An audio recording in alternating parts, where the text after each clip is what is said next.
लोग का जो कहना है कि दुमका विधानसभा का जो प्रत्याशी है लोकसभा का नलिन सोरेन जी को बनाया गया। कोई बात नहीं, वो मेरे अभिभावक रहे, मेरे चाचा हैं, उनसे मैं आशीर्वाद ही लूँगी, जीत का आशीर्वाद लूँगी,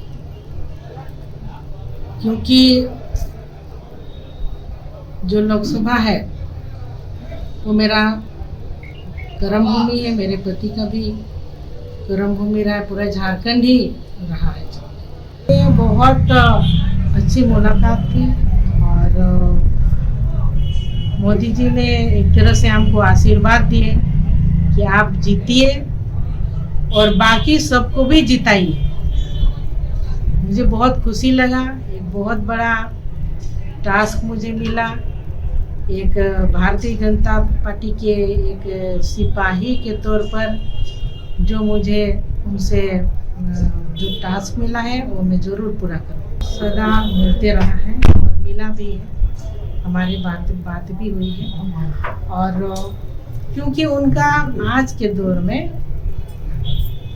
पार्टी में उनका भी कुछ नहीं चलता, अगर चलता होता तो हमको बाहर ही नहीं निकलने देते, इसीलिए उनका आशीर्वाद मेरे पास है। इसका मतलब है गुरुजी का संपत्ति है आप बीजेपी ज्वाइन किए थे। अब जब वो उनका कुछ चल ही नहीं रहा है तो फिर तो सहमति समझो, क्योंकि अगर चलता तो हमको घर से निकलने थोड़ी देते। शिबू सोरेन की आप बहू हैं और ऐसे में जाकर अपने क्षेत्र में जब वोट मांगेगी तो कैसे मांगेगी? आप बीजेपी के अभी आप कैंडिडेट हुए।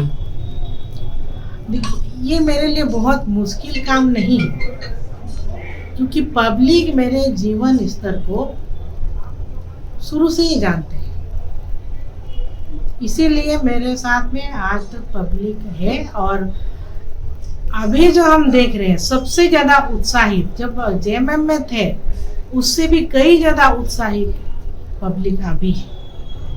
तो ये प्रमाण करता है कि हमको बहुत ज़्यादा कुछ कहने की जरूरत नहीं पड़ेगी, पब्लिक समझती है और हमको भारी मतों से भी जीता।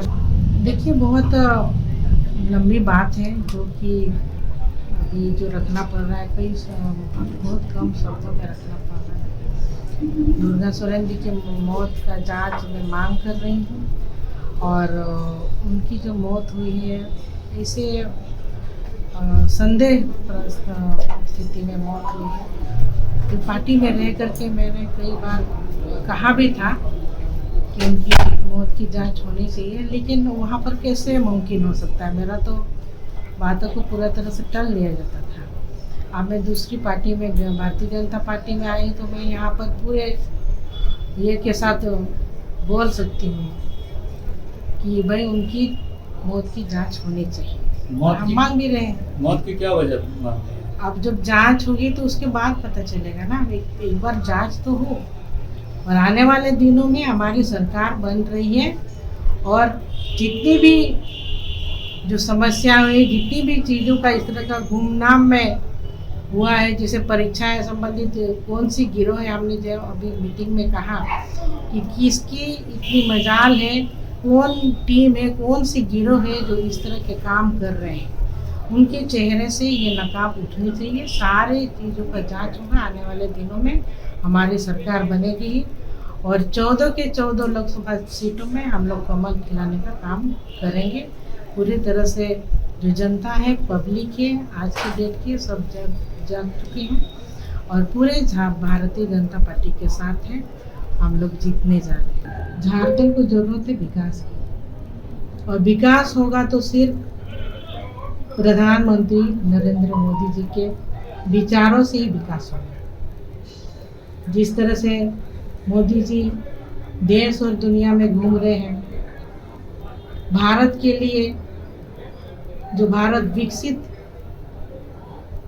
देश बने उसके लिए उनका सपना है, तो उन्हीं सारे विचारधारा को से मैं प्रभावित होकर के कि झारखंड में भी जरूरत है इस तरह की विकास की, और मैंने इस भावना से और कई ऐसे चीज़ें हैं जो है कि मैं अपने पार्टी में मैं पहले मैं जेएमएम पार्टी में थी, तो उस वक्त मैंने काम नहीं कर पाए, कई कामों को हम नहीं कर पाए, जो कि मुझे बहुत आज के डेट तक बहुत दुख रहा है इन सारी चीज़ों से।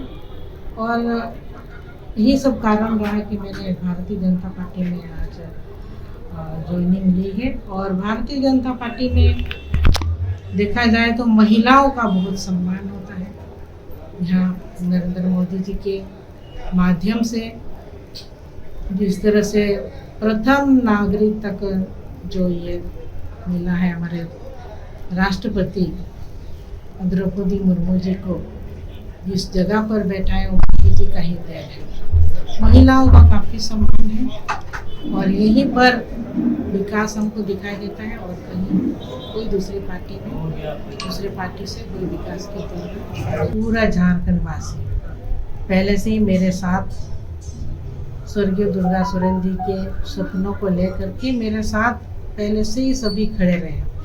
और अभी मुझे पूरी तरह से आश्वासन मिला है कि जहां हम हैं वहां वो लोग भी साथ हैं। हमारे पार्टी के कई कार्यकर्ता भी फ़ोन कर रहे हैं कि नहीं, आप जहां हैं हम लोग भी वहां हैं, क्योंकि अभी झारखंड मुक्ति मोर्चा में किसी तरह की कोई उम्मीद ही नहीं दिख रही है। आगे जो भविष्य है पूरी तरह से अंधेरा है उस पार्टी में। मैडम, ऐसी भी संभावना लगती है कि क्षेत्र में जब निकलेंगे तो जेएमएम के पे जो कार्यकर्ता है विरोध करेंगे। आप लोग गवाह होंगे, कहीं से भी कोई विरोध का भावना, चाहे विचार, चाहे कुछ भी आप लोग को नहीं दिखाई देगा। सभी मेरा मान सम्मान करते थे, करते रहेंगे। और मेरे साथ सभी जेएमएम के कई कार्यकर्ता भी अभी तक जुड़े हुए हैं। एक बहुत बड़ा मैंने भी संकल्प लिया है कि आपकी सरकार, झारखंड मुक्ति मोर्चा की जो सरकार है, पूरी तरह से फेल्योर है, क्योंकि भ्रष्टाचार पूरा हावी है सरकार पर। आए दिन हम लोग देख रहे हैं कि इस तरह से लूट मचाया हुआ है। और लूटपाट, ऐसी लूटपाट नहीं, यहाँ जमीन की लूटपाट है, यहाँ पर कोयले की तस्करी हो रही है। झारखंड को ही पूरे तरह से खोखला कर दिया जाए। किसी को मतलब ही नहीं है कि इस झारखंड राज्य का विकास कैसे होगा। सब जो जेएमएम के नेता हों, मंत्री हों और कार्यकर्ता हों, सभी दलाल बन गए हैं आज के डेट में। सब अपने अपने जेब को गर्म कर रहे हैं। झारखंड प्रदेश से कोई लेना देना